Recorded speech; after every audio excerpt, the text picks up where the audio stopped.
Bienvenidos a Milenio Mercados en Perspectiva, aquí como todas las semanas con el licenciado Jorge Gordillo, director de estudios económicos de Cibanco, y su servidor Manuel Somoza, para platicar de temas económico-financieros en México y en el mundo. Acabamos de tener una semana francamente muy interesante, pues salieron los datos de las inflaciones del mes de marzo en muchos países del mundo, pero sobre todo en los que más nos ocupan, que es México, Estados Unidos, la Unión Europea, China, etcétera. Bueno, pues esto fue un evento verdaderamente importante, sobre todo porque debutó Estados Unidos el martes anunciando una inflación del 3.5%. Esto es muy por encima de la previamente estimada que era de 3.4%. Simplemente para recordarle a la audiencia, en diciembre, la inflación en Estados Unidos en octubre o noviembre, ya no me acuerdo cuándo, había tocado 3%. Sin embargo, rebotó al 3.4 a diciembre. Pero luego hubo una muy buena noticia porque se bajó al 3.1 en enero. En febrero rebotó al 3.2 y la pésima noticia fue que en marzo regresó con fuerza hasta el 3.5. Entonces, esto ya para muchos analistas ya no es simplemente un bache, es algo que preocupa porque puede empezar a marcar tendencia, sin ser exagerados, ¿no? Pero realmente lo que es cierto es que sí le está costando mucho trabajo a la inflación bajar en los Estados Unidos. Y además la subyacente se mantuvo en 4.8, es decir, esa no bajó, no se movió. En México también hubo el dato de inflación y este también mostró un rebote mucho menor que el de Estados Unidos. La inflación en México subió del 4.4 al 4.6, pero la subyacente sí tuvo una ligera baja, ¿no? En la Unión Europea, no me recuerdo ahorita perfecto, pero siento que las cosas van mejorando ahí y van con inflaciones que pueden terminar en el 2,5%. Pero bueno, este evento sí fue muy importante, sobre todo el de Estados Unidos, porque lo que yo creo que cambió es la expectativa de cuándo y cuánto va a bajar la tasa de interés la Reserva Federal en ese país. Eso trajo como consecuencia que tuviéramos una semana bastante mala para los índices bursátiles. Fíjense, el Nikkei apenas creció el 1.3%, pero China cayó 2.58%, el Eurostock 600 estuvo muy plano, más 0.24%, el Dow perdió 1.80%, el S&P perdió 0.69%, Nasdaq también muy plano con más 0.48%, la Bolsa Mexicana de Valores tuvo muy mala semana con menos 1.70%. El peso mexicano, bueno, pues sí tuvo una apreciación importante del 1.2% y el euro con respecto al dólar se depreció en 1.82. El petróleo cerró en $87 por barril. O sea que fue algo bien interesante. Pero vamos a analizar y a desmenuzar todo este tema con el licenciado Gordillo. Jorge, adelante. ¿Cómo sentiste el tema de la inflación? Estados Unidos, México primero y luego nos vamos a Europa. Gracias, Manuel. Sí, saludos a todos. Sí, es un dato muy esperado, sobre todo porque veníamos de haber observado un registro de empleos estadounidense, un mercado laboral muy sólido. Los datos, decíamos la semana pasada, en Estados Unidos están muy fuertes, están mostrando una economía bastante interesante, bastante fuerte y sólida. Entonces, lo que queremos ver es el otro lado de la moneda, la inflación, que le preocupa a la Reserva Federal. Y la inflación, como dices, tiene varios meses ya en una tendencia paralela, aunque rebota, baja, no baja de un rango y no tiene una tendencia clara de que está siguiendo una desaceleración o una desinflación importante.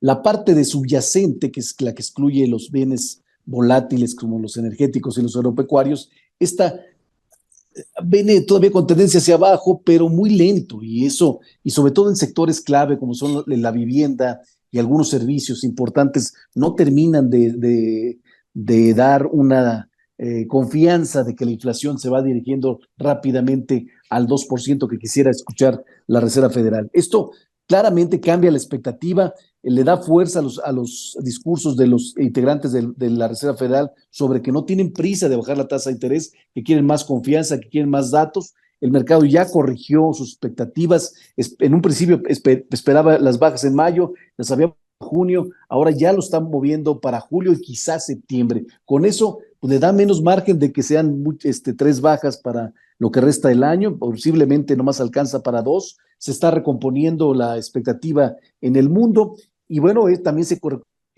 se recomponen los portafolios, sobre todo en Estados Unidos, la inversión bursátil se ve afectada porque a lo mejor baje menos la tasa de interés, pero por el otro lado, le da fuerza a que nos pongamos atención al siguiente temporada de reportes corporativos que inició el viernes con algunos bancos reportando el primer trimestre.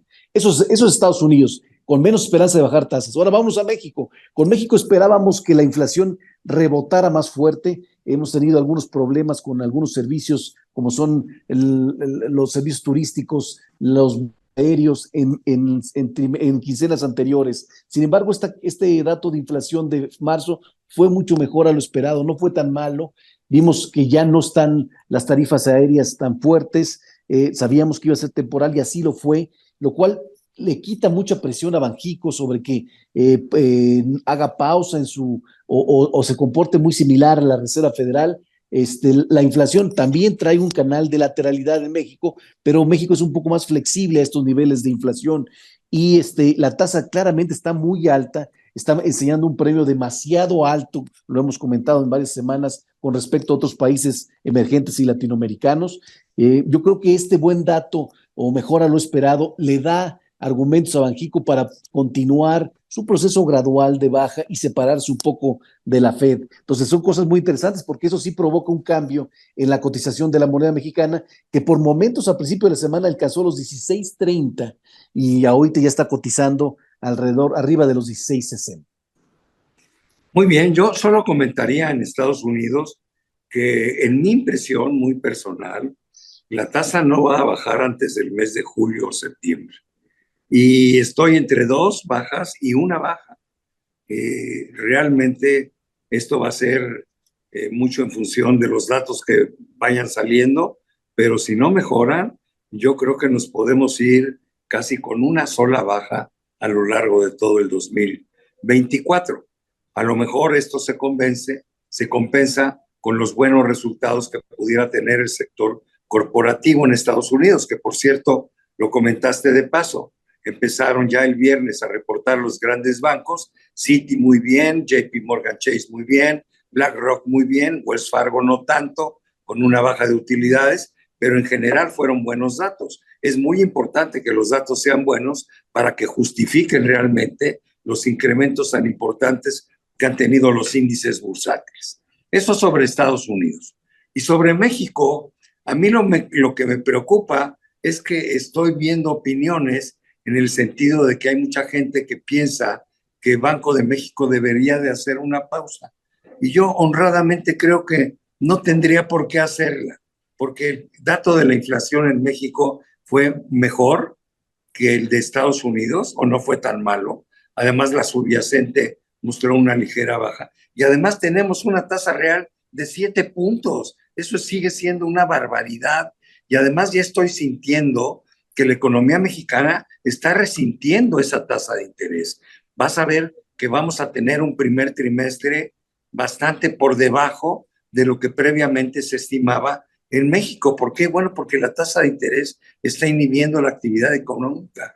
Yo estoy convencido de que Banco de México debería de seguir su ritmo de baja conforme a la inflación vaya bajando, llegar a lo mejor al 10% para fin de año, pero no pegarse a lo que haga la Reserva Federal.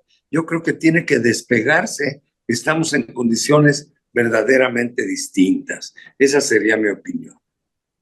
Sí, no, y lo expresas muy bien, a diferencia de Estados Unidos, donde luce una economía caliente, una economía boyante y sólida, en México, claras señales de debilidad en el primer trimestre, con mucho riesgo para lo que resta del año.